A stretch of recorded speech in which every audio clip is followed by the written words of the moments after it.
Hoje tem café? Tem café? Pode.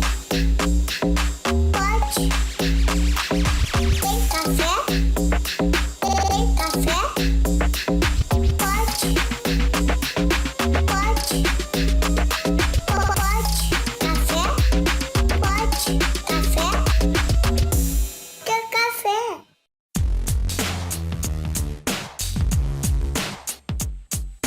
Muito bem, muito bem, muito bem. Sejam todos muito bem-vindos. Estamos começando mais um Pod Café, podcast, tecnologia e cafeína. Meu nome é Anderson Fonseca, o Mr. Anderson. Ei, tira a mão do meu cookie. Vamos que vamos.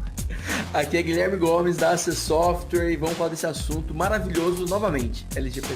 É isso aí, aqui é Diogo Junqueira, VP de Vendas e Marketing da AC Software, e para nós é um prazer receber o Dr. Adriano Mendes. Fala pessoal, o prazer é meu estar aqui, espero que a gente possa bater um bom papo. Quero ver seu cookie, Mr. Anderson. E aí, Anderson, libera ou não? Hoje eu vou mostrar o cookie pra todo mundo. Doutor, só pra gente entender aqui, Adriano, como é que é, quem é o Dr. Adriano Mendes, o que você faz, né? Para os nossos ouvintes se situar um pouquinho aí e entender com o que nós estamos falando hoje aqui no nosso Pod Café. Legal, bom, sou advogado, mas eu sou legal, né? Eu sou do... Opa! Literalmente, na área legal, né? É legal ou legal? Eu tento ser legal, mas legal é mais fácil de ser, né? Eu sempre fui advogado e quase sempre trabalhei com empresas e causas de tecnologia. Trabalhei em grandes empresas multinacionais, por Senior Council da América Latina. E aí, lá atrás, em 2006, eu resolvi sair e montar meu escritório. Deu errado, deu certo, deu errado, falei algumas vezes. E hoje eu estou aqui, né, como uma das referências nessa área de direito digital, empresarial e proteção de dados pessoais. E o que eu fiquei pensando para falar é que quando eu montei o escritório, muita gente me chama de louco, né? E hoje essas mesmas pessoas me chamam de visionário. Então, um pouco do que eu vou comentar com vocês aqui é a minha jornada do dia a dia, como eu vejo essa área mais do que, de fato, aí só um livro ou outro, né? É muita transpiração do que a gente tem vivido aqui na prática sobre os assuntos de proteção de dados pessoais. Eu imagino, cara. Lá atrás, você começar a trabalhar de proteção de dados no Brasil, né, cara? Num lugar onde se vendia ou se vende ainda dados em qualquer esquina, o cara realmente deve ter pensado que você era louco. Mas conta pra gente aí por que você tomou essa decisão lá atrás. E hoje aí, visionário, doutor Adriano, que trabalhando já há bastantes anos aí na área de Data Protection. Foi uma coisa natural para mim, pessoal, porque eu já trabalhava com empresas de tecnologia, diferente de uma empresa normal, ela já tem um grande volume de dados, né? A gente fica falando aí de dados estruturados, dados não estruturados, mas é normal, qualquer empresinha de TI ter aí 100 mil ou milhões de dados cadastrais na sua base. E aí, no dia a dia, a gente já, quando falava com e-commerce, quando falava com uma empresa de tecnologia, de internet, a gente já tinha banco de dados, privacidade, relação de consumo, marco civil da internet, um monte de coisa que rolava, né, que era o nosso padrão. Um belo dia, um cliente meu, que era uma empresa que presta serviço para clientes estrangeiros, mandou para a gente um aditivo de uma tal de GDPR, que é General Data Protection Rule, né? Isso foi em 2017, né? Não tinha nem entrado em vigor ainda o GDPR, mas ele precisava assinar um tal de DPA, que é um Data Processing Agreement, porque na Europa já tinha uma lei que falava sobre isso. Chegou até mim, quando eu fui analisar o documento, eu falei, nossa, isso aqui é muito legal. Isso aqui é exatamente o que a gente sempre falou que as empresas tinham que fazer para compliance, para transparência, e na Europa já tem uma lei. Comecei a estudar esse assunto por conta própria em 2017, fui um dos primeiros advogados a falar sobre isso no Brasil, né, porque a lei mudou em 2016 e eu comecei a trabalhar com isso em 2017, e foi super legal, dei palestra na OAB, ganhei título, um monte de coisa assim por falar desse assunto. Eis que no dia 26 de maio de 2018, quando a GDPR entrou em vigor, eu estava preparado já para ganhar um monte de clientes, aí o telefone tocar, mas não tocou, né? Ninguém me procurou naquele momento. Você tava lá ansioso, eu sei como é que é hoje que vai. Aí eu ganhei mais os prêmios de consolação aí, né? Tipo, virei DPO de empresas europeias, fui para a Europa fazer uns trabalhos lá também, acesso lá e tal.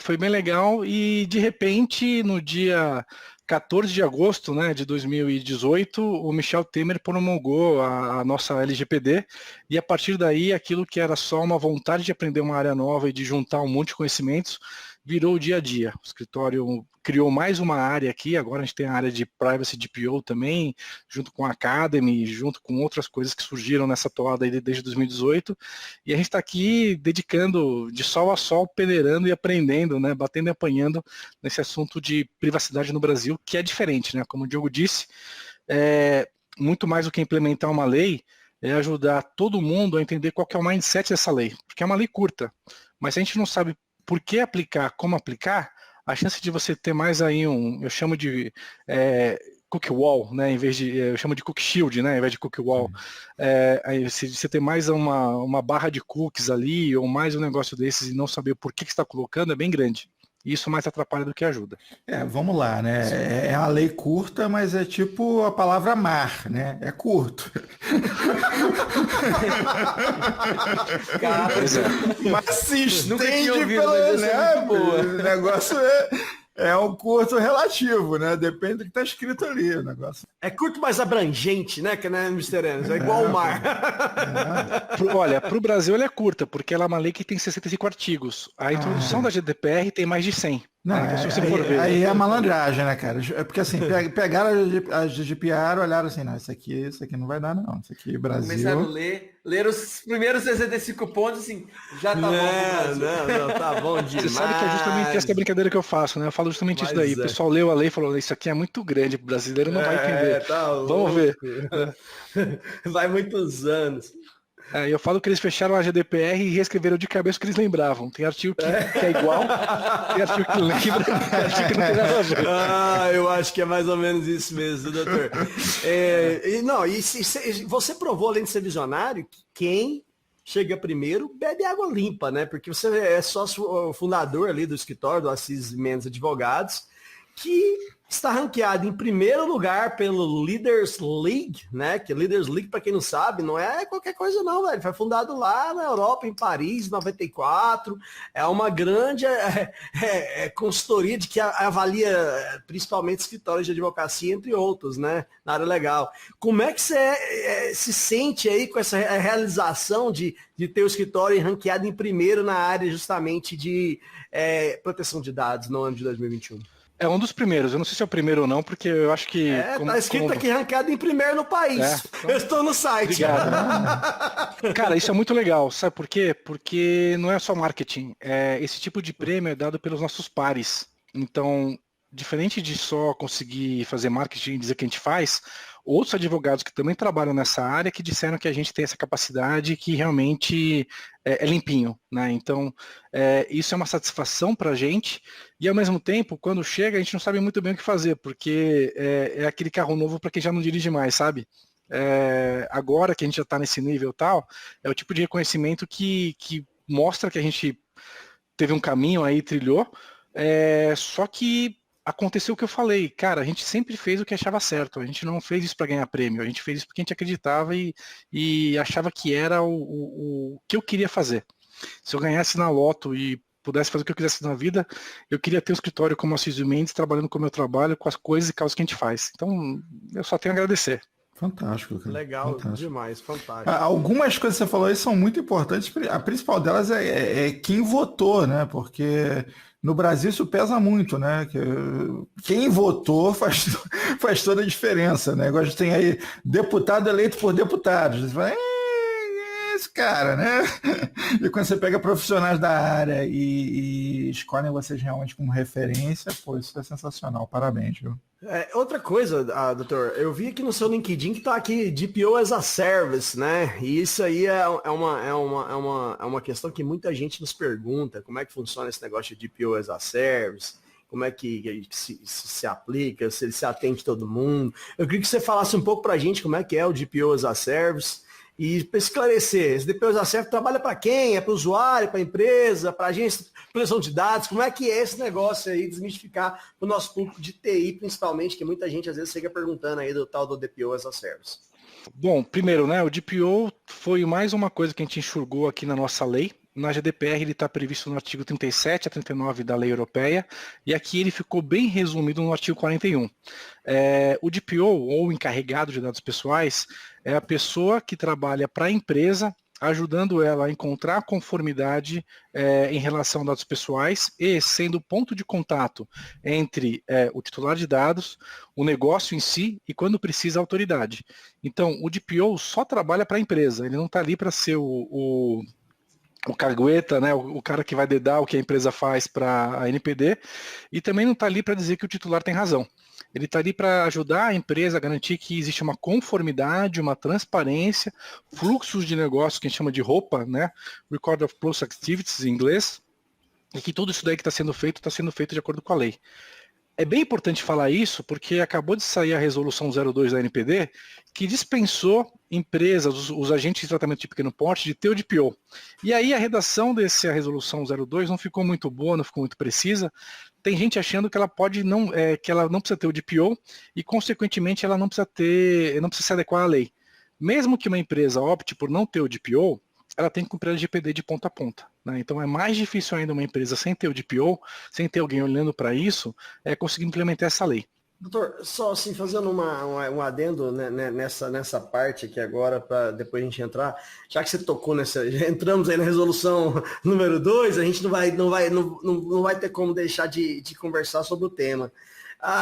Tá, mas imagina para a padaria lá do seu Manuel, o seu Manuel fatura lá seus 1.600.000, 2 milhões por ano. Deixa eu só fazer, peraí, deixa eu fazer um esclarecimento para os ouvintes. O Diogo é sócio dessa padaria, tá? Vocês percebem que a padaria sempre volta, o Diogo tem ações na padaria. Tá listada na bolsa, quero comprar um pouquinho também. Vamos lá, então eu fazendo propaganda cedo da padaria do seu Manuel. A padaria do seu Manuel tá lá, né, cara? O cara fatura lá seus 2 milhões por ano, tem 10 funcionários, não vende no fiado, só trabalha com os dados ali mínimos, né, necessários, e às vezes só pede o CPF ali para colocar na nota fiscal para a obrigatoriedade. Essa empresa, né, ela trata o mínimo de dados. Vamos trabalhar assim. Claro que ainda tem os dados dos colaboradores, que isso aí é uma outra coisa, que isso aí ainda assim é tratado. Mas é o mínimo dentro de comparando com uma empresa, às vezes uma startup da área de tecnologia, ou uma startup da área de saúde, um laboratório, assim por diante, que às vezes fatura até menos. Então, eu acho que essa resolução número 2, ela ajudou muito a uma empresa que, às vezes, igual o seu Manuel, a empresa padaria do seu Manuel, se ele não enquadra naquelas exceções que está lá, ajudou ele muito, porque apesar dele ter que cumprir, óbvio, a questão do encarregado, o DPO, passou a ser apenas uma boa prática. Isso aí deixa de onerar um pouco o custo para essa empresa, doutor. O que você acha disso? Vamos lá. Eu sou super a favor da gente ter normas flexíveis de acordo com o tipo de negócio e com o tamanho dele. Mas da maneira como a gente achatou, tudo ficou subjetivo. Quando eu falo que um agente de tratamento de dados de pequeno porte é uma PME, uma startup, uma associação que fatura menos do que 4,8 ou 12 milhões por ano, eu estou dizendo que 1/3 do Brasil é um agente de tratamento de pequenos dados. E não é verdade, porque se a gente olhar o Cambridge Analytica, se a gente olhar os grandes esquemas, os grandes problemas que eu tenho com dados pessoais, eles podem acontecer em qualquer tamanho de negócio. Além disso, quando eu sigo essa metodologia, ao invés de ajudar, eu estou passando a imagem errada para o mercado. Qual que seria o certo? O certo seria a NPD primeiro dizer o que toda empresa tem que fazer, quais são as regras que se aplicam para todo mundo, como é que eu vou fazer a divulgação, como é que eu vou fazer o roupa e tal, e depois, de acordo com o tamanho e segmento, dispensar algumas empresas daquilo. O que ela fez foi regulamentar pela exceção. Então, agora, a gente que tem um faturamento X, a gente sabe que não precisa ter um DPO, mas se eu tiver conta ponto, eu vou ter uma sanção menor se eu for multado, né? Mas eu não sei ainda por que eu posso ser multado ou não. E ainda mais eu vou ter uma dificuldade maior ainda se eu não tiver o DPO. Agora eu sei que meu prazo é em dobro, mas eu não sei que prazo é esse, porque ele não foi regulamentado ainda. Né? Mas e só agora... de ser em dobro já é bom negócio, cara. Que pensa? É só fazenda lá que tem chance de ter prazo em dobro. Vocês que são doutores, quanto que é 0 vezes 2? Quanto que é o dobro de 0? É 0, mas imagina o seguinte, com certeza vai ter algum prazo, né? Algum momento vai... Eu acho que assim, o que eu tô sentindo é que, na verdade, a NPD tá colaborando com a gente, soltando as coisas devagar, para a gente gravar vários episódios e render bastante assunto. Então vai ter aí, nos próximos episódios outras regulamentações, vai to be continued, né? Como se disse, a gente gravou em outro episódio até a respeito do tema. Então vai continuar ainda essa questão. Eu acho que, na minha opinião, assim, de cara leigo, cara, não sou da área, mas eu gostei do que eu vi, sabe? Eu achei que ali, pelo menos, falou quem não, deu as regras ali de quem não se enquadraria no tratamento especial, né? Não é? Será? O que é um tratamento de larga escala? O que é um tratamento intensivo de dados? Quando é que você está? Quando é que você que vai escolher se você é um agente de pequeno porte ou não? Não, aí que tá. Eu acho que vai ser comparado com relação ao negócio. Imagina da seguinte forma. Eu sou aqui um corretor de imóveis. Eu tenho no meu CRM, sei lá, 10 mil contatos, 15 mil contatos, né? E em comparação ao mercado, relativamente, o outro corretor de imóveis tem 15, 20. Eu sou larga escala, na minha opinião. O outro tem 10, 15. Mas como é que você sabe quanto que o outro tem? É aí que tá. Aí, essa questão da subjetividade é onde eu acho que vai ser a questão do direito aí para frente que vai acabar definindo de como é que vai ser, né? Então, assim, se o cara. Como é que você sabe? É questão de mercado. Você sabe que às vezes o cara tem 10 mil, o outro tem 4. Eu sou um cara que fatura X e atendi 100 clientes no ano, e aí tem o cara ali que é um super fodão, o maior corretor de Goiânia ou de Miami, que atendeu, sei lá, 500, 600 caras e tem um CRM dele, essa quantidade de pessoas. Então, eu sei que não ficou tão claro, mas sei lá, eu gostei. A princípio eu achei bom. Eu acho o seguinte, viu? Talvez o que eu vou dizer é mais subjetivo ainda, mas para mim só tem 2 jeitos de você saber se seu negócio é grande, entendeu? Ou você compara com outros negócios, ou você pega a opinião de alguém que conhece os negócios, entendeu? Então, ou eles vão ter que determinar diretamente, ou você vai ter que considerar o que é uma média, e isso não é claro, né? Não são dados abertos, realmente. Não O grande lance que a gente, quando eu falo muito com pessoas que não são advogados, assim, que são de outras áreas, das mais diversas áreas, né? E aqui no escritório, todo mundo fala do ciclo de vida dos dados, né? O ciclo de vida da informação, e a gente brinca que a gente também está acompanhando a LGPD de ponta a ponta, porque a gente atende tanto uma clínica de fertilização in vitro, que ajuda pessoas a nascerem, até um cemitério. Então, do nascimento de pessoas até a morte, a gente está vendo aí que tem dado pessoal envolvido aí à torta direita. E aí, né? nesse caso, in vitro é muito sensível, inclusive. Todos têm, né? Mas o lance, Diogo, é o seguinte, eu sou a favor de ter tratamento diferenciado de acordo com o tamanho. Inclusive, o grupo que eu participo foi um dos autores dessa emenda que deu isso na 869, na medida provisória 869. A gente queria isso. Uhum. O que a gente não tá, o que eu pelo menos não estou contente, falando aqui como Adriano Mendes, é que primeiro eu queria saber qual que é a regra geral, o que todo mundo tem que fazer, para daí depois começar a ter exceção. Ok, né? Entendi. Eles fizeram ao contrário, né? Eles soltaram quem não. Eu concordo com você, não tem como discordar de você. E eles não falaram quem não, eles falaram assim, olha, quem for diferente vai ter regras diferentes, mas eles não falaram quais são essas regras. Então a gente está na espera ainda. Não. É no próximo episódio do Pod Café da TI, é lógico. Oba, mais uma caneca para mim, então. Mais uma. Eu falei uma frase bem interessante uma vez que eu gravei, que é assim, a LGPD é um filho muito querido, mas ele nasceu prematuro. A gente não podia ter posto uma lei dessa na rua antes de ter dado aí 6 meses ou 1 ano, pelo visto, agora, já tendo essa métrica, 1 ano ou 2 anos a mais para a NPD se estruturar e soltar as normas. É uma brincadeira que a gente faz, ele é um filho que nasceu sem pai, né? Porque a NPD nasceu depois da lei, né? Bem depois, né? LGPD é um filho prematuro que nasceu sem pai e ainda não conseguimos determinar a profissão da mãe.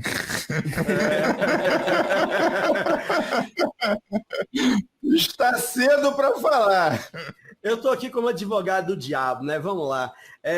Com todo o perdão da palavra aí nesse sentido. Cara, mas sabe, nós estamos no Brasil, e aí nós temos algumas situações, eu concordo com todos vocês que nasceram desse jeito, concordo plenamente, mas economicamente, empresas que fazem negócio com empresas com questão da Europa, nós somos uma delas, e qualquer outra empresa que já fazia negócio com empresas ou nações que exigiam, África do Sul, Europa, algumas empresas da Califórnia, já exigiam esse tipo de compliance, estava tornando complicado para a gente adaptar uma GDPR, adaptar a várias outras regras e o Brasil não ter. E eu acho que se a gente esperasse aí o período de criação do filho, dos pais estarem prontos para aí sim o filho nascer, talvez o Brasil poderia começar, não sei, tá? É um talvez. Eu acho que talvez o Brasil pudesse começar a sofrer sanções por não existir uma lei mais clara de proteção de dados. Então, eu acho que ele foi um filho forçado a nascer, na minha opinião. Falou assim, cara, ou nasce ou a gente vai começar a levar lambada economicamente do mercado exterior. Eu acho que foi mais ou menos por aí. Eu acho que a pressão para ele nascer foi mais nesse sentido que qualquer outra coisa, entendeu? Porque, eu vi empresas, eu vi gringo, usar essa palavra de novo aqui, chegar e falar, cara, vocês precisam de um negócio desse aí no Brasil, porque daqui a um pouco vai se tornar complicado a gente ter contratos entre a nossa empresa e a de vocês. Eu acho que nessa parte, a hora que saiu a tema, ainda não tá, eles não estão nem olhando essa parte ainda, entendeu? Só de ter lá, já tranquilizaram um pouco. Então, mas eu concordo plenamente que ela deveria ter pelo menos aí uns 8, 10 anos, baseado no que, na morosidade que o Brasil anda, né, Adriano? Puxa, fazendo aqui a piada que a gente sempre faz e gosta, eu acho assim, o brasileiro ele tem uma capacidade de olhar para fora, ver todos os modelos que existem, que funcionam e escolher o pior. Né? A gente fez isso com a tomada japonesa, a gente fez isso com a TV. A tomada é um exemplo clássico, né? A gente fez com a tomada suíça, a gente fez isso com TV digital, né? A gente fez com várias coisas. A gente sempre faz isso, entendeu? A GDPR é muito boa, cara, só que no que a gente não copiou ela ipsis literis, o que a gente não copiou ela igualmente, não implementou da mesma forma, a gente corre o risco aqui de ter mais um ornitorrinco brasileiro. Porque se eu não implementar essa lei de acordo com os critérios internacionais, ninguém está garantindo que a Europa como toda vai reconhecer o país com o mesmo nível de adequação. Tem um grande esforço para isso. Né? E esse esforço vem de uma NPD forte estruturada, de uma autoridade forte estruturada que crie regras que garantam que os dados estão sendo bem tratados aqui. Então, não adianta a gente colocar uma lei e não estruturar ela. Por quê? O primeiro problema que a gente está tendo é que a autoridade ela está subordinada à Casa Civil hoje. Né? No projeto original, ela era uma agência como a Anatel, né? E por uma questão jurídica que passou por todas as casas, tal, e nos 45 segundos do tempo não foi vista, ela virou uma autoridade subordinada à Casa Civil. Então, isso é um problema. Já há um questionamento se ela é autônoma, se ela vai poder brigar contra o governo. Isso eu concordo plenamente, e eu questionei muita gente a respeito disso, inclusive o Arthur, um dos diretores lá, né, doutor, que esteve conosco aqui gravando um Pó de Café. O Mr. Anderson estava fazendo uma boa conexão aqui sobre uma lei que ainda não é auto-aplicável e como é que isso vai ser aceito em outros países. Será que eles vão reconhecer isso do jeito que a gente está falando ou não? A verdade é que é melhor ter alguma coisa do que nada, né? Ao mesmo tempo, a gente tem uma pressa aqui para jogar o jogo do resto do mundo. O Brasil não pode ficar para depois. O Brasil não pode ser uma ilha digital isolada que os outros países não queiram mandar ou tratar dados pessoais porque a gente não tem uma regulamentação forte e efetiva. Fica feio no gráfico, né? Tem aquele gráfico dos países que já tem regulamentação e o Brasil está ali pintadinho e colorido, né? Tem regulamentação. Como é que é outra história, mas estamos lá, entendeu? É aí que tá, eu acho que nós estamos numa fase de que beleza, a hora que eles vão começar a fazer uma microanálise. Qual é a maturidade dessa implantação dessa... Eu acho que vai ser o próximo passo, e do mesmo jeito que você foi visionário lá atrás, eu acho que você está tendo uma visão muito grande aí, Adriano, porque eu acho que vai entrar para essa parte onde eles vão fazer uma microanálise, ok, quão efetivo, como é que foi essa lei? Vamos entender essa lei direito, se está sendo aplicada de forma correta, cadê os prazos, cadê onde estão as empresas que vazou, que todo mundo saiu aí no noticiário aí, ConnectSUS, etc. Onde está publicado isso aqui no site da NPD? O que foi feito a respeito disso? E eles vão começar em breve. Então essa aí, você tem razão com relação a isso. pode se tornar um ornitorrinco mesmo. Tem só mais um detalhe que a gente fala, mas a gente tem que lembrar também que a GDPR também está engatinhando, a GDPR é a lei nova, né? O update da 946 está engatinhando, e tanto o Privacy Shield quanto o Screens 1 e 2 já mostraram aí que essa transferência internacional de dados, a troca de dados entre o continente europeu e Estados Unidos, não para de pé. A gente está querendo criar uma lei nova, uma lei positiva, mas toda vez que alguém vai lá e põe na mesa os argumentos que já tem, eles vão lá e falam, puxa, isso aqui não está bom ainda, eu vou ter que cancelar o que eu já fiz e começar de novo. A gente está na terceira briga judicial, Privacy Shield, veio o Safe Harbor antes, Privacy Shield, aí teve o Screens 1, agora o Screens 2, e cara, a gente vai ter um monte de coisa. Por quê? A tecnologia não espera a lei. Então a função da lei é tentar se adequar e criar só o framework, dizendo quais são as premissas para que exista um tratamento de dados lícito e possível em todos os lugares do mundo. O medo que a gente tem é de ficar fora virar uma ilha digital com tecnologia obsoleta.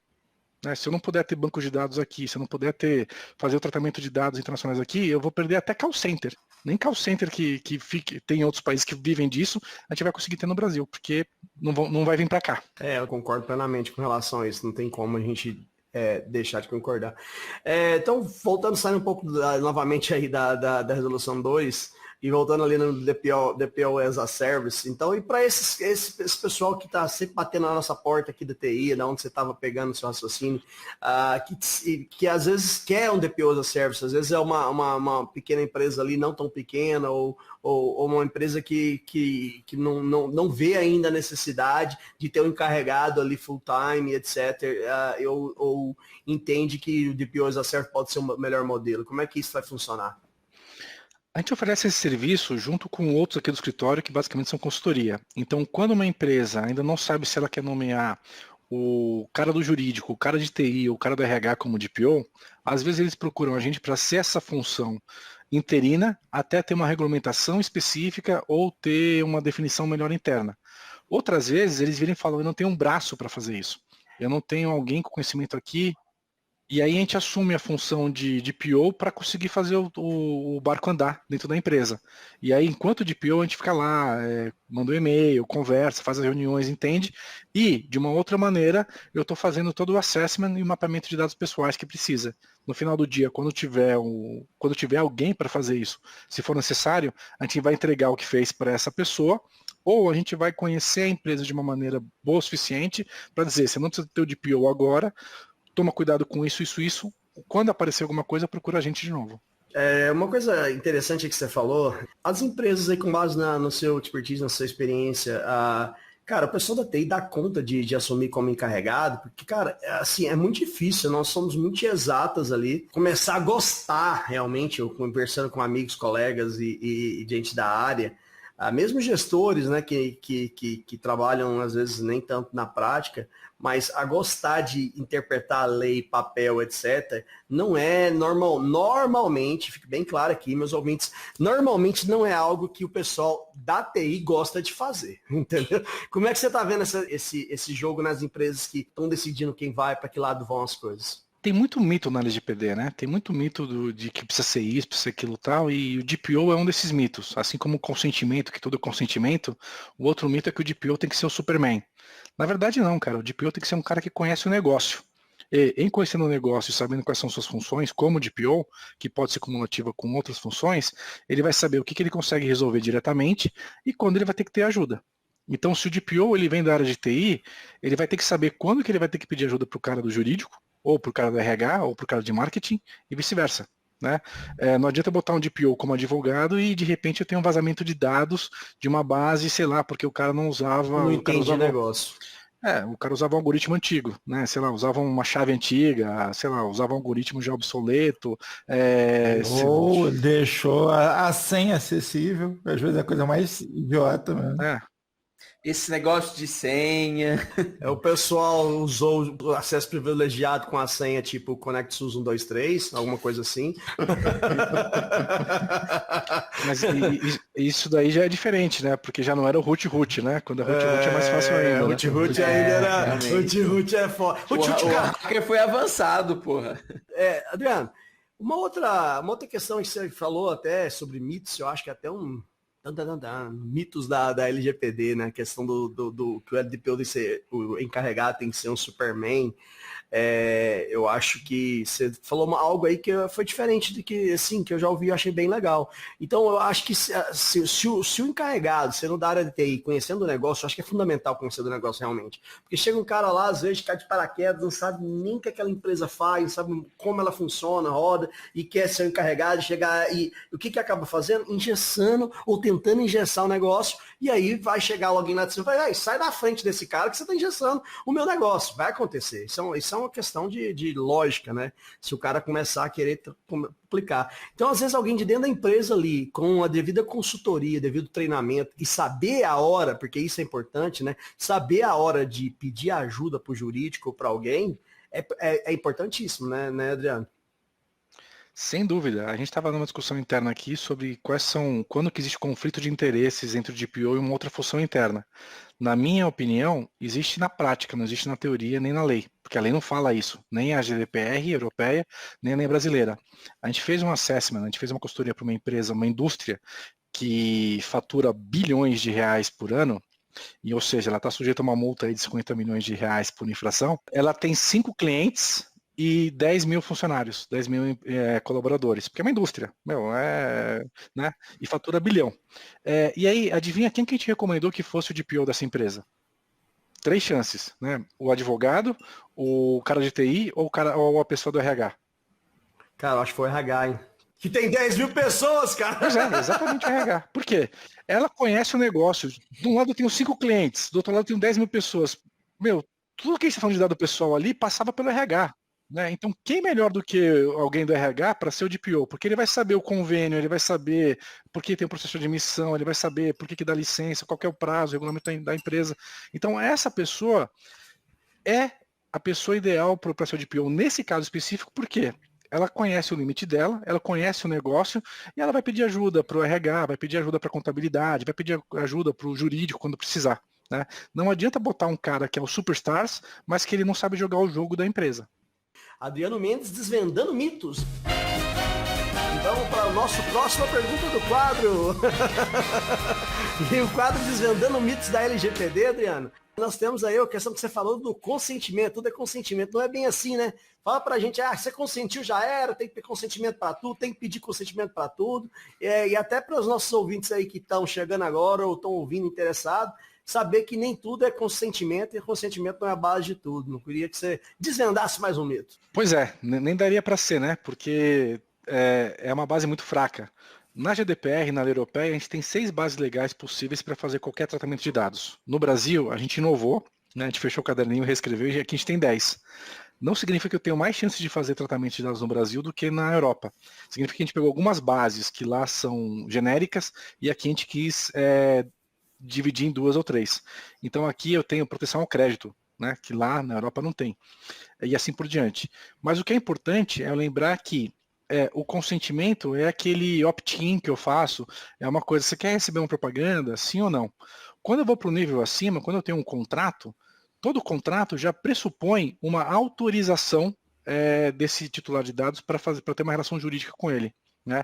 E várias outras formas que eu tenho de tratar dados pessoais também pressupõem uma autorização.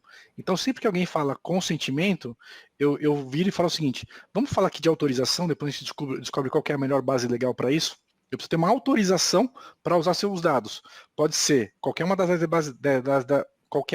10 bases legais do Brasil. Consentimento, execução de contratos, legítimo interesse, proteção à vida, tutela à saúde, proteção ao crédito e assim por diante. Né? Se a gente coloca tudo no consentimento, eu caio em 2 problemas. Primeiro, imagina um colaborador que trabalha 3 anos na empresa e aí ele é demitido porque ele estava roubando a empresa. No dia seguinte que ele é demitido, ele vai lá e manda um e-mail revogando o seu consentimento e pedindo para a empresa pagar todos os dados que tinha dele. Se a empresa tivesse que fazer isso, é um outro mito que a gente pode falar depois. Aí seria loucura, né, doutor? E aí no dia seguinte, ele entra com uma ação dizendo que ele era o vice-presidente operacional da empresa e que ganhava 100 mil reais por mês. E a empresa não vai ter nenhum documento dele, nem que ele roubou, nem que ele foi demitido por justa causa, né? E aí teria que pagar uma indenização. Porque ele pediu para pagar, não tem então não faz sentido isso. É uns absurdos que a gente outro absurdo. Tipo, imagina que você compra uma bicicleta numa loja e aí você fala assim, eu quero revogar meu consentimento. essa loja ela não pode apagar o seu e-mail, o seu endereço, o seu CPF, né, o quanto você pagou pela bicicleta, porque isso vai dar problema no estoque dela. Isso vai dar problema na Receita Federal. Não, pegar a nota fiscal lá, o corretivo e vai pintar de branco as informações. Mas tem gente achando que pode. Esse exemplo da bicicleta mesmo, tem muita gente que acha que tem o direito. Chega lá, agora você apaga, eu já comprei mesmo meus pneus aqui, já troquei, apaga isso aí para mim aí, porque senão você tá perdido. Então, essa pessoa tem o direito a fazer o opt-out de marketing, ela tem o direito a não receber mais informações, ela tem o direito de ser excluída de bases que não sejam necessárias, onde a guarda e manutenção dos dados não sejam mais necessários, mas ela não tem o direito de me obrigar a apagar o dado do backup. Imagina, ter que começar a reverter backup para tirar dados. Ela tem o direito, mas não necessariamente vai ser respeitado, né? Às vezes você pede, me tira desse spam. Acho que o doutor Adriano está falando é que assim, o direito dela vai até onde termina o meu dever.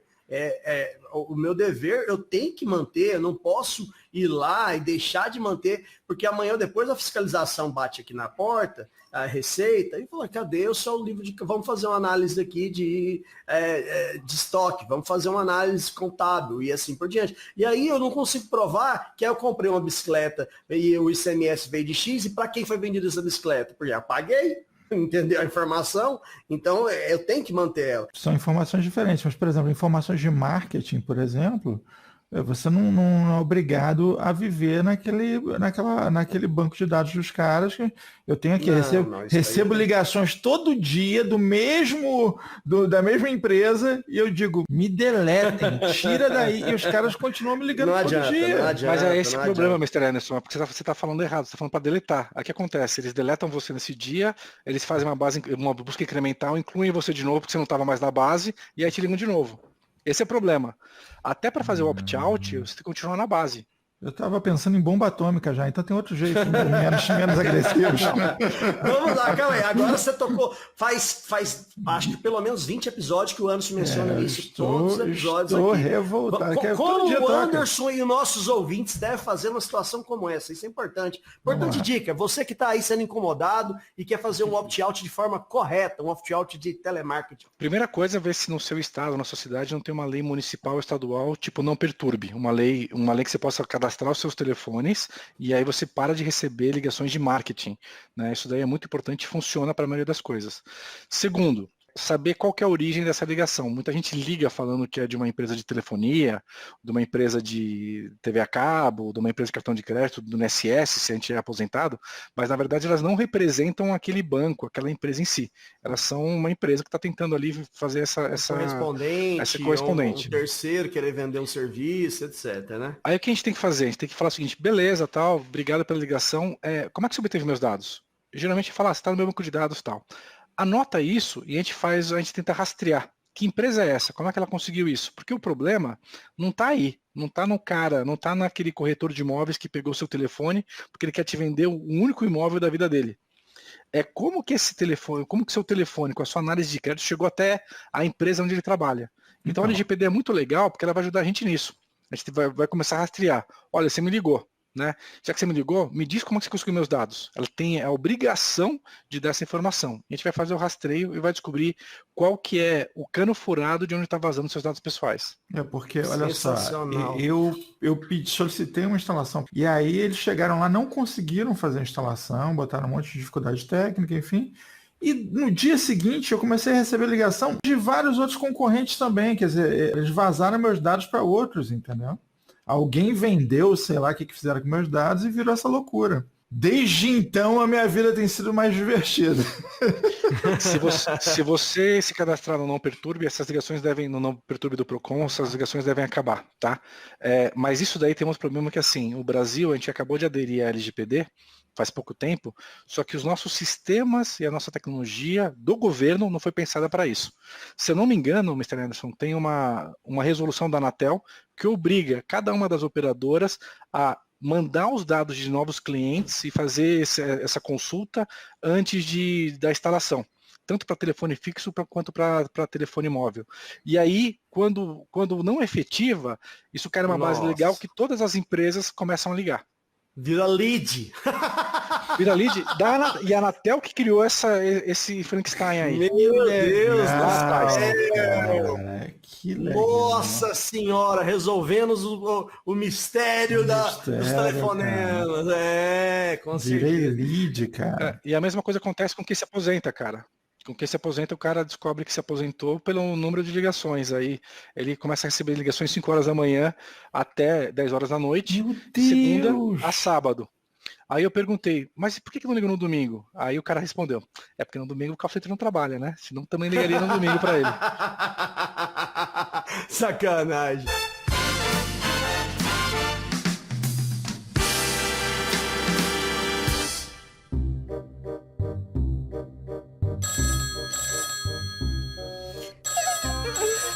Ai, meu Deus do céu!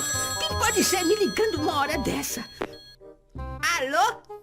Ô, Gildinha, minha amiga, saudade. Meu Deus, Genilda! Não acredito que você tá me ligando às 2 da madrugada! O que você quer, mulher? Eu tenho que te fazer uma pergunta, Gildinha. Pergunta? Que pergunta, Genilda? Que pergunta?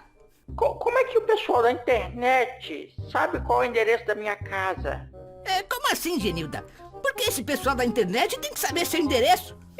Pois é, eu tô esperando a encomenda, só que nunca chega, Gildinha, nunca chega. Mas se você encomendou alguma coisa, tem que preencher o lugar onde pede o endereço. Como vou entregar sua encomenda se você não falar o endereço, Genilda? Não, eu não preenchi. Eu não sou louca, Gildinha, não sou louca. Eu não preenchi o endereço. Eu tenho que preencher, mas não tem lugar pra preencher. Como não tem lugar? Afinal, o que você encomendou, Genilda? Não, Gildinha, eu vou te explicar, Gildinha. Todo dia eu entro no site da Balduco e eu aceito os cookies que eles estão dando lá. Só que nunca chega aqui em casa. Doutor, uma outra questão aí que é bem interessante a gente ouvir a sua opinião, até porque pela grande experiência aí, por ser pioneiro, etc. Como é que está sendo realmente o processo de implantação, de validação dentro das empresas? Porque eu ouço muita gente perguntando, aí gente não do meio, né? Às vezes o pessoal que ouve falar, o pessoal que ouve o podcast, que não é da área, fala assim, cara, as empresas estão mesmo, eu sei responder da parte técnica aqui, né? A parte técnica, eu posso falar que o aumento de busca por soluções relacionadas à proteção de dados, né? Daqui da Managing Engine e da C Software aqui na empresa, na C Software, foi exponencial, foi demais, foi muito grande. E eu vejo assim, empresas de todo tipo, a da área da saúde agora que, começou a mais e mais, então tem muitas empresas que realmente estão buscando a parte técnica, as soluções, e a gente vê isso aí em relação ao nosso portfólio, né? Foi uma mudança aí de paradigma bem grande, o que a gente comercializava antes e depois. Agora na parte, vamos lá, técnica, né? Do entre aspas, juridiquês, da parte burocrática da coisa, tirando a parte de solução em si. Como é que está sendo essa implementação? As empresas estão realmente seguindo os passos certinho ali, estão se adaptando? Porque eu imagino que é uma mudança de cultura que tem que começar lá do CEO até a menina lá do café, né? Então, assim, não é algo simples, né, Adriano? É bem interessante isso. Academicamente, o que a gente fez, copiando até a GDPR, a gente dividiu um processo de adequação em várias fases. Então, ela começa com uma fase de conscientização, avaliação, depois do data mapping, que é a busca dos dados, que dados eu tenho, um monte de coisas, depois um planejamento, depois a implementação, depois a revisão, que é o PDCA. Então, essas são as fases obrigatórias de um processo de adequação. Eu começo falando da conscientização, por que isso é importante, qual que é o impacto que isso vai gerar para a minha empresa. Depois eu vou para a descoberta arqueológica, que é o data mapping, e eu brinco que isso é muito legal, porque a gente começa a fazer aquelas perguntas, investigações, e fala assim, poxa vida, mas você coleta realmente aqui a foto da avó, você tem aqui o nome da mãe, do pai, de todos os irmãos, você precisa do tipo sanguíneo dos primos, né, do seu funcionário, né, e o pessoal não sabe por quê, e a gente descobre que lá atrás isso era necessário, e aí acabou ficando uma série de coisas. Depois que a gente fez o data mapping, a gente vai para o planejamento. Olha, isso aqui eu preciso, essa informação aqui eu tenho que coletar e não estou coletando, não estou retendo, por exemplo, guarda de logs para um provedor, né, que tem uma arquivo na internet, que eu tenho que guardar por 6 meses ou por 1 ano. Essa informação aqui que eu estou coletando, ela está desproporcional, ela está excessiva, então a gente recomenda que ela não seja guardada nesse momento, ou que eu faça uma autorização granular, eu pegue isso num segundo momento, e assim por diante, depois eu faço planejamento. O que a gente percebe, isso é um ponto, né? Apesar de eu ter que trabalhar em fases, como a LGPD já está em vigor, hoje a gente vende e sugere que isso seja implementado em etapas. Então eu só tenho 2 etapas. Uma etapa até eu conseguir entregar as minutas necessárias para que a empresa esteja em conformidade, contratos, termos de uso, políticas, né, de privacidade e tudo mais tal, porque não adianta ela fazer só a palestra e não ter isso. E depois daí a gente tem uma outra etapa que é ajudar com fornecedores estratégicos, uma série de revisões para garantir que ela vai estar bem dali para frente, né? E aí o grande erro que a gente vê são as empresas que estão com pressa e procuram soluções mágicas.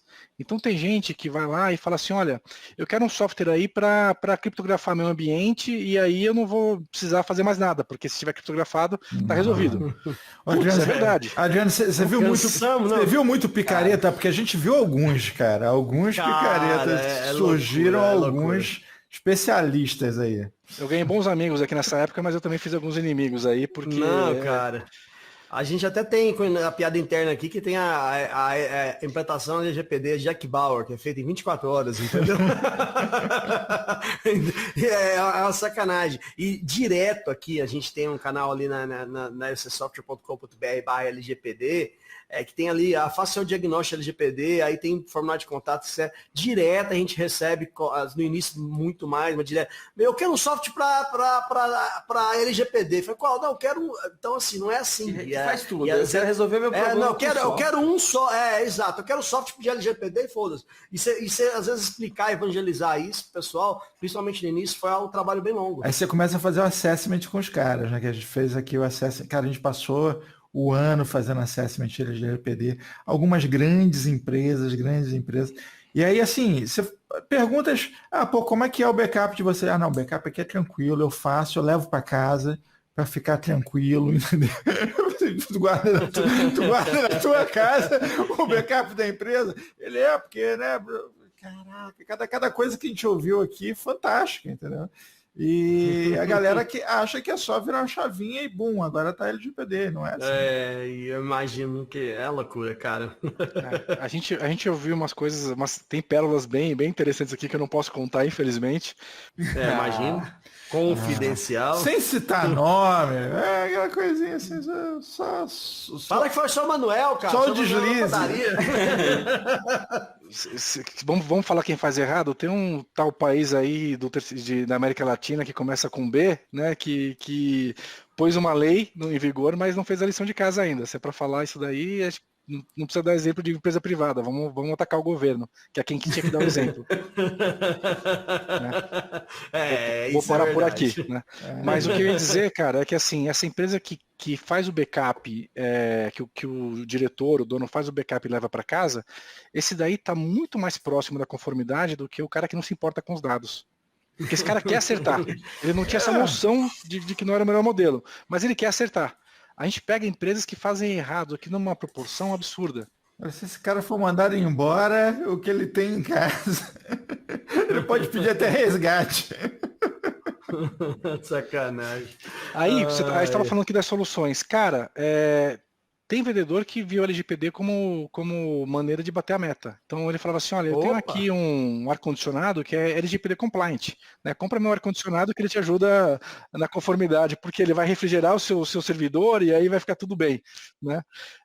E isso é um problema. Um outro problema que a gente tem visto são as empresas que fazem benchmark no marketing e querem copiar o que o seu concorrente ou o seu player faz.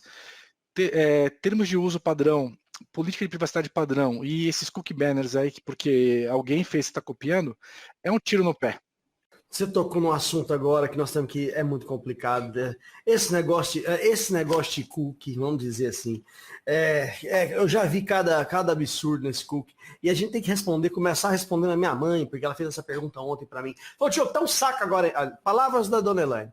Diogo, tá um saco agora a internet. Qualquer site que a gente entra tem que aceitar esse tal de cookie, entendeu? Aí eu falei, pois é, mãe, é complicado. Né? Eu não quis nem entrar e tentar explicar, porque não ia ganhar muito tempo. Não, quem conhece minha mãe sabe que a conversa ia prolongar. Mas como é que tá sendo... A pessoa nem sabe o que está aceitando, né, cara? Nem sabe. Exato, é só pega aceita. Só aceita aí, vai, entendeu? E esse negócio, realmente, eu vejo, às vezes, eu parei para ver alguns, assim, fazendo uma pesquisa e vi alguns com Lorem Ipsum, não sei o que lá, entendeu? Eu falei, porra, que legal, né? Eu tô aceitando Lorem Ipsum aqui na política. Eu falei assim, cara, chega a ser absurdo. Como é que tá esse negócio de cookies? Como é que vocês estavam avaliando isso aí, Adriano? A gente tem clientes que são europeus ou americanos e segue a GDPR ou CCPA, que eles resolveram colocar os cookies banners para ter uma política única internacional. E aí a gente fala, ok, faz sentido, a gente revisa aqui. Mas, de maneira geral, tá tudo errado. E eu vou explicar por quê. Na Europa, além da GDPR, eu tenho uma lei que chama e-Privacy Directive, eu tenho uma diretiva, né, que chama e-Privacy, que ela fala que toda vez que eu vou coletar informações de um usuário, eu preciso ter o consentimento dele antes. Então lá eu tenho o cookie consent, esse modelo do consentimento. Esse site usa cookies, clique aqui, aceite as opções, é o opt-in, tem lá, o cara tem lá cookies de performance, cookies de marketing e tal. Nos Estados Unidos, eu tenho alguns estados dos Estados Unidos, alguns estados americanos, que falam que antes de eu coletar informações, eu preciso avisar ele. Então, ao invés de ser o cookie consent, eu tenho um cookie notice, eu tenho uma notificação, que é aquele outro. Esse site usa cookies, clique aqui para aceitar, e só tem um ok. Então, no modelo europeu, no modelo europeu, eu tenho o cookie consent, que é uma barra onde ele vai lá e ele pode setar se ele quer ter mais ou menos informações compartilhadas com aquele serviço em si, baseado no Privacy by Design, que é um princípio que tem. No modelo americano, eu só tenho o dever de informação de que eu estou coletando cookies, que é o cookie notice, então que é o ok e aí descarrega tudo. E no Brasil, o que eu tenho? Nada. Eu não tenho uma lei como essa, eu não tenho uma lei como a CCPA, eu não tenho uma e-Privacy Directive, eu não tenho uma lei que obrigue a gente a fazer isso. E as empresas que estão fazendo isso agora, porque falam que está no Marco Civil, ou falam que está na LGPD, estão pecando pelo excesso e estão ou dizendo que erraram desde 2014, porque quando eu tinha o Marco Civil ninguém fazia isso, né? Fez. Não tem o menor sentido, né? Ou estão fazendo isso, mas não estão fazendo a lição de casa. Por quê? O local certo para você fazer esse disclaimer e dar transparência não é nessa barra de cookies, é no seu termo de uso, na sua política de privacidade e no seu mapeamento. Ou seja, muito mais importante do que colocar essa barra de cookies aí, que eu chamo de cookie shield, é verificar o que você faz com essa informação, quais são os cookies que você coleta, quais são as informações que você coleta através de cookies, se você usa cookies de terceiro também, qual que é a sua retenção, de onde isso vem, para onde isso vai. Vários clientes nossos e várias empresas que a gente fez o assessment, colocavam essa barra de cookies, e mesmo que o cara não aceitasse, já tinha descarregado um monte de coisa. Ah, pô, vai do mesmo jeito. Aquilo ali é perfumaria. E tem uma outra coisa que me revolta, que é o seguinte, por que tem o botão para aceitar cookie, mas eu não tenho um botão para me revogar? Eu não quero mais, entendeu? Quero limpar meu cookie. A grande maioria só tem opção, aceitar sim ou vazar do site, porque não tem opção sim ou não. Não tem, a maioria aqui tá assim, cara, aceita sim. Isso eu não acho errado, tá? Porque assim, é o negócio dele. Se ele precisa de dados, é o negócio dele. Duas coisas para a gente não sair muito do foco. Primeiro, a e-Privacy Directive está sendo revista na Europa porque ela é inviável. Eu preciso ter cookies para manter informações de uma página que tem um formulário para o outro. Senão eu perco o tracking de quem é o usuário. Segundo, não é porque eu aceitei que eu estou dando as informações. Vários sites de e-commerce, eles começam a fazer o teu tagamento, o teu profiling, antes de saber quem você é. Então você entrou lá, você começou a ver coisas de bebida, depois você viu coisas de futebol, depois você viu um tênis número 42. Ele já pressupõe que você é do sexo masculino, que você gosta de futebol, e aí ele vai começar nas próximas páginas ou nas próximas visitas, trazer anúncios que tem mais a ver com o seu perfil, com o perfil médio, né? Em dado momento, quando você finalmente encontra alguma coisa que você quer, você vai lá e compra. E aí, ao invés dele falar bom dia, em que posso te ajudar? Ele fala, olá, Mr. Anderson, olá, Diogo, olá, Gomes, que bom que você voltou. Eu já te conheço, só não sei o seu nome, mas eu já sei quem você é, já sei que você mora na cidade X, pelo seu IP, eu tenho um monte de informações sobre você. Adianta, nesse momento, eu falar que toda aquela informação anterior, eu tenho que jogar fora? Não faz sentido. A tecnologia não foi pensada para isso. E aí, o que está acontecendo hoje? A gente tem brigado muito para que haja uma transparência na coleta e para que a empresa seja responsável pelos dados que ela está coletando. Quer fazer uso do meio marketing? Quer fazer uso desse tipo de tecnologia do digital fingerprint? Vamos junto, né? Mas vamos fazer direito. Não vamos colocar um cookie banner em cima ou embaixo e fazer um termo de uso diferente. Eu até entendo, doutor Adriano, mas eu gosto muito do modelo europeu, onde aparece ali, dá as opções ali do que eu quero e o que eu não quero, né? Aquela questão lá a hora que eu dou mais opções, eu posso definir qual tipo de cookie vai ser utilizado ou não. Muitos sites da Europa utilizam esse modelo. Eles têm uma lei própria para isso, a gente não tem. E aí, Nós precisamos dessa lei, hein? ao contrário, eles estão querendo revogar essa lei. Sério, cara? E aí, sempre que você tem esse sistema que isso daí é baseado no Privacy by Design, né? Que é assim, tipo, sempre a privacidade não é um jogo de soma zero, é um jogo onde o titular tem mais direitos. Qual que é o percentual de pessoas que vão querer receber informações de marketing, informações de performance ou ter esse monte de coisa? É mínimo. Então, lógico. O teu negócio trava, a experiência do usuário fica pior, né? E todo mundo perde com isso. Eu fui brincar, meu filho, eu comprei um PS4, um PlayStation para o meu filho, fui brincar num jogo lá específico de não dar as permissões. Cara, era um saco. Toda vez que eu entrava de novo, eu precisava fazer a mesma configuração, porque como eu negava da primeira, ele não tinha... E aí não ficava gravado ali no seu cookiezinho. Então não funciona. Faz sentido. Você me convenceu com esse argumento aí. Qual a sua opinião? Você acha que os vazamentos de dados aí, que nós estamos numa febre, é SUS, é não sei aonde, é governo, é empresa privada, você acha que isso tende a diminuir, ou tende a aumentar, se as empresas agora estão se adequando em relação ao LGPD? O que você acha que, na sua visão, clara opinião, o que você acha que isso pode acontecer? Nenhuma lei do mundo tem a capacidade de resolver os problemas da humanidade. Se fosse assim, era só de colocar no Código Penal que eu não posso matar ninguém, roubar nada de ninguém, ou... Ah, mas não tá, não. Tá, mas não resolveu, né? Não é porque eu tenho um artigo 121 que fala que eu não posso matar ninguém, nem um artigo 147 que fala que eu não posso roubar nada de ninguém, que deixou de ter homicídio, roubo ou furto. E né? Se não tivesse lá, eu ia matar os dois aí. Mas já que tá lá, não vou vocês não. Tem uma brecha que chama legítima defesa, tá? Você pode... Tem a brecha das uma briga aí. Mas então, não é porque tem uma lei que fala agora de proteção das pessoais que significa que acabaram os hackers do mundo. O que vai acontecer é que as empresas elas vão ter procedimentos prévios, vão ter o que vai acontecer é que as empresas vão ter uma cartilha para seguir antes, durante e depois qualquer tratamento de dados e eventualmente qualquer incidente. Eu não consigo montar um restaurante sem seguir as normas da Anvisa, Vigilância Sanitária. Né? Então, da hora que eu compro uma comida, transporto ela, refrigero, manipulo e sirvo na mesa do cliente, eu tenho que seguir uma série de normas para garantir que essa comida é boa.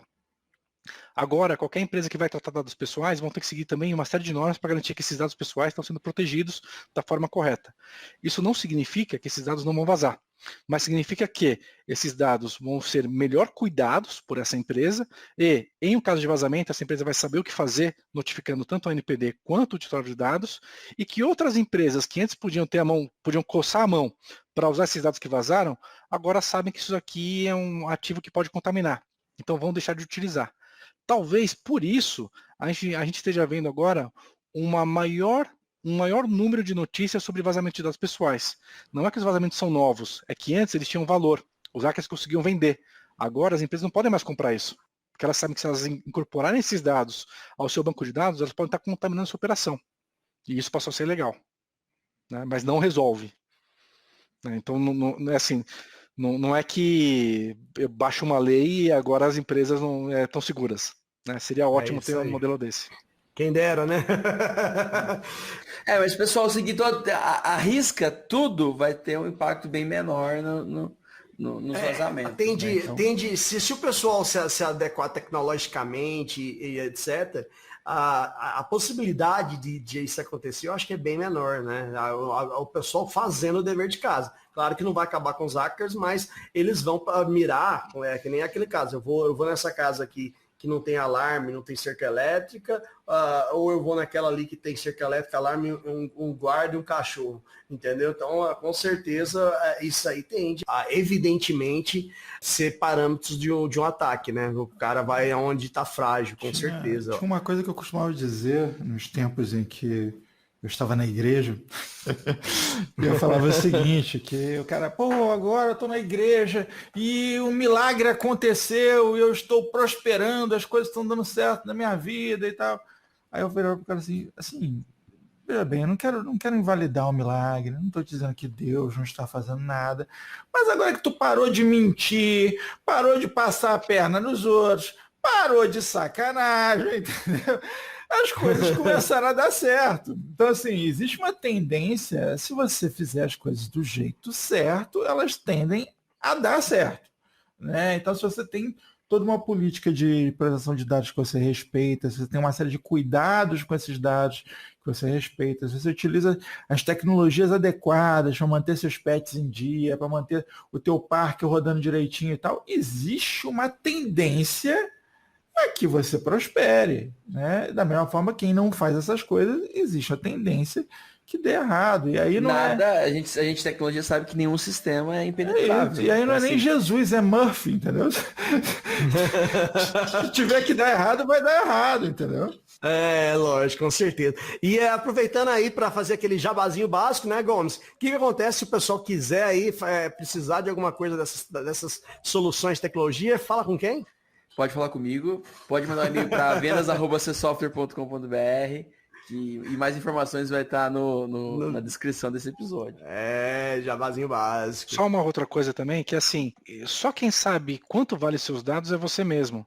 Então, uma outra coisa legal da lei é que ela sugere que, dependendo do tamanho do vazamento, você notifique a NPD, que pode tomar alguma medida proativa em relação ao mercado como um todo, tal, e também os titulares. E aí, olha que interessante, se você colocar ali teu e-mail, né, numa base como have I been impugned, né, tipo, ou qualquer outra dessas, você vai descobrir quantas vezes seu e-mail já vazou. Desses e-mails que aparecem nessas bases vazadas, poucas vezes você recebeu um e-mail de retorno dizendo, olha, desculpa aí, teu e-mail vazou através da minha base, então troca sua senha. Né? Mas se eu tivesse recebido esse e-mail, eu trocaria minha senha. Ou seja, automaticamente eu estaria diminuindo a chance de tomar um golpe depois. O mesmo exemplo a gente pode dar para o cartão de crédito. Antes da pandemia, eu pegava muito Uber aqui, outros aplicativos para ir de um ponto A e ponto B, e as viagens que eu fazia davam uma média de 12, 15 reais. Se alguém conseguisse acesso ao meu cartão de crédito e fizesse um débito recorrente a cada 18 dias ou a cada 20 dias de R$12,99, R$15,99, eu ia ser um freguês eterno. Né? Por quê? Estava dentro daquele range que eu gastava geralmente, estava dentro do meu padrão de gasto e não ia perceber. Se o cara fosse fominha e colocasse ali 5 pau, na hora eu ia perceber. Né? Mas então o problema é que, e aí se me avisassem, se alguém me avisasse, olha, seu cartão vazou, troca o número ou troca a sua senha, cara, no dia seguinte é meu interesse revisar com todo o meu cuidado, toda a minha atenção os lançamentos para saber se eu tive algum incidente ali. Né? Então essa é a sacada da lei, a gente está junto. Empresa e titular são agora parte da mesma solução que tem que trabalhar de mãos dadas para garantir que a gente vai ter um ambiente mais seguro. Sensacional, sensacional demais da conta esses seus comentários aí. E eu posso falar com experiência, já tenho diversos e-mails e somente na história minha que aconteceu alguns vazamentos de dados dessas empresas, eu era cliente de vários, somente no caso eu tenho que falar aqui o nome da Prudential, né, que eu sou cliente deles, somente a Prudential me comunicou, me mandou que tinha acontecido um incidente de segurança. Todas as outras que tá lá, que eu consulto, ninguém nunca entrou em contato, o pessoal da Hotéis.com, da Expedia nunca me ligou, mandou mensagem, nada. Eu que tive que correr atrás. A Prudential foi a única que fez isso, fica aí meus elogios. E por que a Prudential fez isso? A Prudential fez isso porque já tinha uma lei em vigor, ela já tinha que notificar. Sim. Exatamente. E ela fez. Não, e fizeram mais, eles deram uma assinatura aí de um ano de 20, do não, Serasa. 48 meses. 48 meses. 24 meses. De Serasa Premium para você monitorar, etc. Enfim, eles fizeram uma atitude bacana, fizeram uma coisa bacana. Baseado que a gente não teve nenhum prejuízo direto, foi só um vazamento, foi bacana. A atitude deles é bem louvável. Não tem mocinho nessa história. O pessoal só fez isso porque a lei manda, cara. É lógico. Eu não tô falando, eu só tive que elogiar porque ninguém mais fez, né? Mesmo com a lei manda aí, já teve outros vazamentos. Você vê se o pessoal, vê se o governo notificou alguém aí, saiu avisando aí. Entendeu? Eles deram um espelhinho, né, cara? Como bons índios, a gente, opa. Exato, realmente. O meu eu nem sei como é que ficou agora, eu fiquei meio bolado aqui, que eu também vazou vazou o dado meu também, eu não sei de quando foi. Não, o meu foi bem específico lá, eu acho que esses dados meus, pelo menos até a notificação que eu vi, que eu recebi, não teoricamente não teria vazado isso aí, não. Uma outra dica de episódio é falar do caso da... não sei se para vocês interessa como ser software, mas como que uma empresa pode evitar um incidente, o que ela pode fazer quando ela for envolvida no incidente. Porque a gente vê só o que acontece, a gente só vê a notícia da porta para fora. E aí, imagina que você participa da empresa, toca o telefone, é um jornalista e fala assim, cara, eu descobri uma base de dados aqui de 230 milhões de CPFs e vazou de vocês. Vamos lá, Adriano, aí tem uma parada que é o seguinte, cara, existe o dia D, né? Aquele dia desgraçado onde o cara se dá conta, que às vezes às vezes a empresa nem percebeu, né? Às vezes ele recebe a notícia externamente, né? Ele se dá conta de que houve um vazamento. Como é que é isso, cara? Como é que é essa mecânica? Como é que o cara deve reagir? O que fazer nesses momentos? Excelente ponto, Anderson, porque é difícil a gente estar preparado para isso e o que a gente vê na prática é que mesmo que a gente tenha uma política de segurança da informação, mesmo que a gente já tenha o comitê de crise, mesmo que a gente já tenha tudo isso daí pensado, na prática sempre é diferente. O que a gente vê no dia a dia é que alguém levanta uma questão dizendo, olha, recebi aqui um e-mail, recebi um telefonema dizendo que houve um vazamento, e até isso chegar nas pessoas que realmente têm acesso à informação e podem fazer essa análise, já perdemos 1, 2, 3 dias ou até semanas. E a partir daí, quando a gente vai ver, essa informação ela já está nas redes sociais, ela já está criando um burburinho, ela já contaminou a empresa de uma maneira tão grande que é difícil a gente não pensar no comitê de crise que vai muito além da LGPD. Enquanto a gente está pensando em resolver o vazamento, o incidente, se notifica no NPD, é cliente ligando, ameaçando que vai rescindir, é consumidor dizendo que vai processar a empresa, é jornalista, às vezes o Ministério Público, o Senacom, o Procon, todo mundo querendo aproveitar e chutar aquele cachorro morto, né? Então, na prática, não dá para começar esse processo junto com o incidente. A gente tem que ter um trabalho preventivo antes para ter ali uma cartilha e saber para que lado correr, aonde fica a porta de incêndio, qual que é o andar que eu tenho que descer, quais são as pessoas que eu vou envolver para esse tipo de coisa, antes de efetivamente dar a primeira resposta. E aí, nesse momento, o que a gente tem sugerido é a transparência. Por quê? Se tiver tido mesmo um incidente, um vazamento, eu não vou conseguir mais esconder. Ele já está público, né? Se eu tento ganhar tempo, se eu dou uma resposta muito evasiva, eu só estou chamando mais o holofote do que eu deveria. O que a gente tem sugerido é criar uma sistemática, uma política que diga, olha, tem evidências de que houve um vazamento, sim ou não? Se não tem, não vou ter que dizer mais nada. E tem, eu já vou avisar a autoridade, eu já avisei a autoridade, eu volto para vocês em breve com o que a gente fez e o que a gente vai fazer para mitigar esse incidente. Né? Isso daí apazigua o pessoal e deixa todo mundo na mesma página. Essa é a monitoração da NPD, para que a gente tenha, mesmo que haja um incidente, se eu agir proativamente e tentar mitigar, a chance de eu não levar uma multa, uma sanção, é muito maior. Essa notícia é a notícia desesperadora, né? Porque você liga para um CIO e fala que, olha, tô com acesso a uns dados aqui e a tua esposa está te traindo. Ele fala, graças a Deus. Achei que tinha vazado alguma coisa. Sacanagem. Achei que tinha um ranço, alguma coisa. Não, se é isso, tá tudo bem. Dizemos isso, tá certo.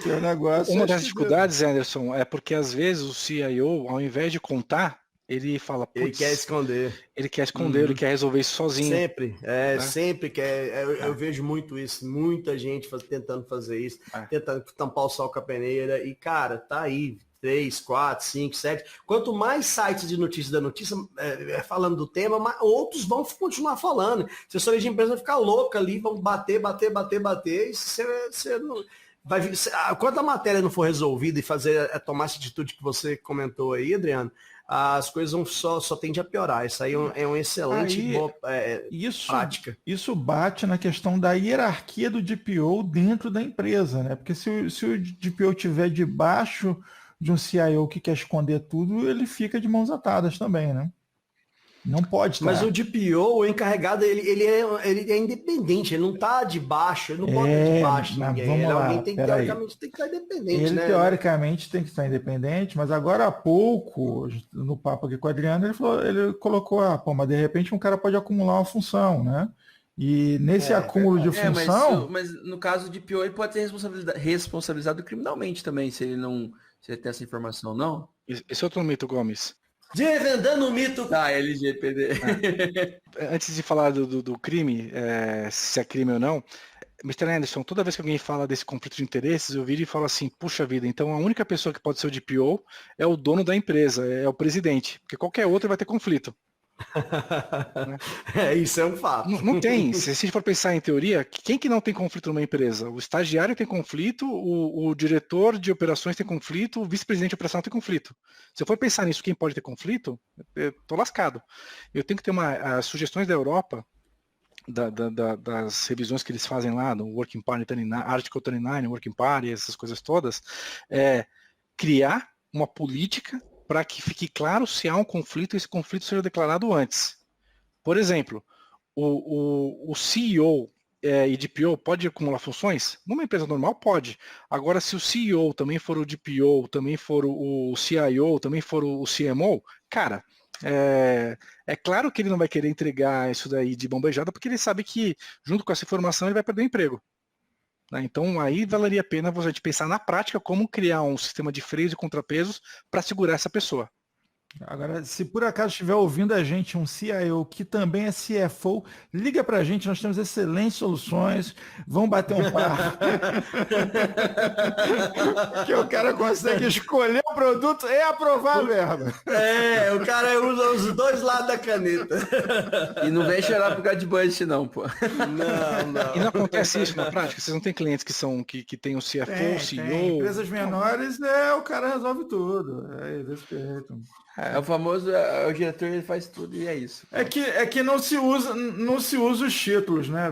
Fica estranho o cara assinar tudo, né? Embaixo do nome do cara vem aquela lista, aquele bloco. Né?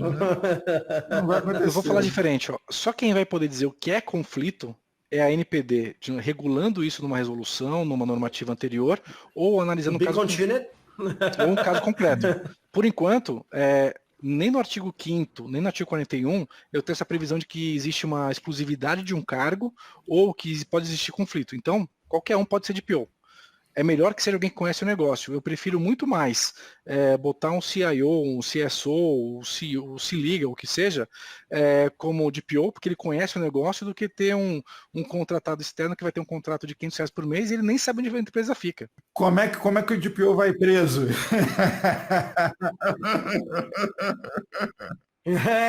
Mais um mito no Desvendando Mitos da LGPD com o Adriano Mendes. Vamos lá. Olha que interessante, a LGPD foi muito bem feita, ela foi muito bem estruturada e ela penaliza a empresa caso ela faça errado. Ela não penaliza a pessoa física do dirigente ou a pessoa física do DPO. Por quê? Não adianta você querer fazer um contrato para fazer uma transferência de responsabilidade. Então, seria muito fácil uma empresa que faz tudo errado com dados pagar R$100 mil por mês para uma pessoa física para ela assumir um encargo de DPO e aí, se desse errado, essa pessoa ia responder com o patrimônio dela e talvez até com a liberdade dela, e a empresa diria, puxa vida, fui vítima, eu contratei o DPO errado, agora eu vou pagar 120 mil para ter um DPO que vai fazer melhor. Não é esse o espírito da lei. A lei quer que nós tratamos os dados da maneira correta. Então, a função do DPO é apoiar a empresa a ter os tratamentos corretos. Se der errado, quem vai responder é só a empresa. A LGPD não é uma lei penal, então ninguém pode ser preso por tratar dados de forma irregular. Existem alguns crimes que quem vai responder é ou o administrador ou a pessoa que estiver de fato envolvida naquilo. Sempre falo isso, né? Mas a gente fala, sempre falo isso. Nos Estados Unidos tem um caso específico de um CSO da Uber que está sendo processado criminalmente porque ele pagou um ransomware, ele pagou um resgate e não contou. E a Uber já era listada na Nasdaq. E isso, para a lei americana, é crime. Toda vez que você paga um ransomware, você tem que contar para as autoridades. Então, ele infringiu uma outra lei que pode acontecer aqui também. Mas a gente está no Brasil. E aí o Brasil é um país onde tem a lei e tem a prática. Quando caiu a barragem de Brumadinho, por causa do clamor social, aquela comoção toda, mandaram prender quem eles pudessem, né? E aí mandaram prender o presidente da Vale, o diretor da Vale e uma galera que, era do administrativo, do operacional. Né? Então, corremos o risco de ter aí alguma sanção que queira cair na pessoa física, mas que depois não vai dar nada. Então, quem quiser trabalhar como DPO, o que é importante, além de conhecer o negócio e ajudar, é documentar as suas decisões e a sua postura para que ela não seja questionada depois. A gente precisa trabalhar lado a lado com a empresa e não ter uma possibilidade da empresa querer jogar a culpa nessa pessoa que estava trabalhando para ela. Você não pode ser ali o boi de piranha, resumindo. Se você for o DPO encarregado, não seja o boi de piranha, meus amigos. Que não vai resolver, a empresa vai levar a multa do mesmo jeito. Exatamente.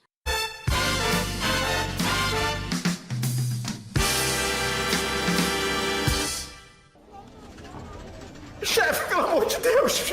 É Defcon, chefe! É bandeira vermelha! Eu tô desesperado, chefe! Aconteceu de novo! Calma, vamos lá, cara. O que tá acontecendo? Não precisa desesperar. Da outra vez era só o computador do Joãozinho que criptografou. O resto da rede estava protegido, a gente conseguiu resolver tudo em 15 minutos. Calma, o que tá acontecendo? Não seja alarmista. É criptografia, chefe. É quase o mesmo problema. Então, é quase o mesmo problema, a gente vai resolver do mesmo jeito, rapidinho, não é? Explica melhor. Então, sabe o data center? Adriano, queria ficar aqui a noite inteira, a gente gravando esse episódio, mas estamos chegando no momento que nós precisamos chegar ao fim. Eu quero deixar a oportunidade aqui de você deixar os seus contatos, vai estar tudo na descrição, e o pessoal quiser fazer contato, ver se pode ou não, como é que funciona, como é que te acha, onde, no LinkedIn, etc. Vamos lá, Adriano. Bom, muito obrigado, prazer estar aqui com vocês, espero que eu ganhe mais canecas aí, poder conversar mais com vocês, porque foi muito legal esse papo, é sempre um prazer falar sobre isso. Meu e-mail de contato é privacydpo, privacy com @cisemendes.com.br. Pode mandar para esse e-mail que alguém responde, se não for eu, alguém responde. E os meus outros dados são no site, cisemendes.com.br, e no LinkedIn, Adriano Mendes, advogado de DPO. E se você não souber escrever privacy, você não é digno de falar com ele, viu? Não merece. Não merece. Muito bom, muito bom. O e-mail vai cair em outro lugar. Se você mandar para lgpd@cisemendes, a gente também recebe para facilitar. E a Cisemendes é tudo com S, tá? Não tem C no meio, não. E vai estar na descrição, pessoal. Só clicar na descrição, link facilita a descrição, seja lá onde você estiver. O sócio do Diogo, o Manel da Padaria, vai conseguir fazer contato. Ô, meu Deus, Manuel, aquele abraço. Amanhã o pão às 7h30. A gente assessora uma empresa que vende software para padaria. Se o Manuel quiser falar comigo, eu conheço bastante aí. Pronto, amanhã eu já vou dar a dica pro Manuel. Né? E uma padaria, olha que engraçado, uma padaria, ela tem em média 40 funcionários e ela tem mais de 10 mil clientes na sua base. Não é tão pequeno assim. É sua obrigação da gente fazer. Padaria é grande, você não conhece a padaria do Seu Manuel. Eu vou ter que te levar na padaria do Seu Manuel. A padaria do Seu Manuel é pequena. Bom, pode ser, mas assim, essa questão de nota fiscal eletrônica virou uma bomba. E falando mais uma vez, o que a gente tem que fazer, a padaria não precisa ter de DPO, mas o software que ela contrata precisa seguir a LGPD. Está no artigo 46. Sim. Isso é uma questão com certeza. Então, galera, donos de padaria, esse que é um ramo massa, que está sempre em crescimento. Bora investir no software correto. Mas vamos lá, sem mais delongas, é isso, cara. Foi um prazer te receber aqui, Adriano, doutor Adriano, mas, cara, um grande prazer te receber. Deixa pra gente suas considerações finais, o que você deixa aí de palavras para os nossos ouvintes? Primeiro que a gente sempre fala que a privacidade compensa. Toda vez que a gente é convidado para um evento, a gente fica feliz. Se a gente for convidado para ir para um evento na área VIP, no camarote, a gente vai se sentir mais importante. E a LGPD, ela dá isso para as empresas. Elas prometem que todo cliente dela vai estar nessa área VIP e vai ser bem cuidado. A outra coisa que a gente fala aqui sempre é que muita gente fala de proteção de dados pessoais, e quando fala de proteção de dados pessoais, começa mentalmente a associar essa proteção com cadeado, escudo, firewall, DLP, um monte de coisas. E eu aqui no escritório, eu sigo uma outra linha. Eu acho que essa proteção é uma proteção de carinho. Carinho da gente com alguém que te gosta. Carinho nosso com nossos filhos, carinho nosso com nossos pais. E por querer bem, eu vou cuidar bem desses dados. Né? Do outro lado da mesa, se de um lado eu sou uma empresa que usa dados pessoais, do outro lado eu quero ter um ecossistema legal e bem feito, porque são os meus dados e os dados das pessoas que eu gosto também que estão circulando aí numa série de e-mails, serviços para todo lugar do mundo, né? Então, a gente tem que ter uma lei forte, a gente tem que ajudar essa lei a sair do papel e a gente tem que ter uma conscientização de que ela não é uma lei que é só para alguns. Ela é sim para o Manuel, ela é sim para uma multinacional, ela é sim para essa empresa de telefonia que tem que parar de mandar, de ligar para o Mr. Anderson. Sensacional, Adriano. E mais uma frase de camiseta: privacidade compensa. Essa eu vou gravar. Obrigado, Adriano. Muito bom.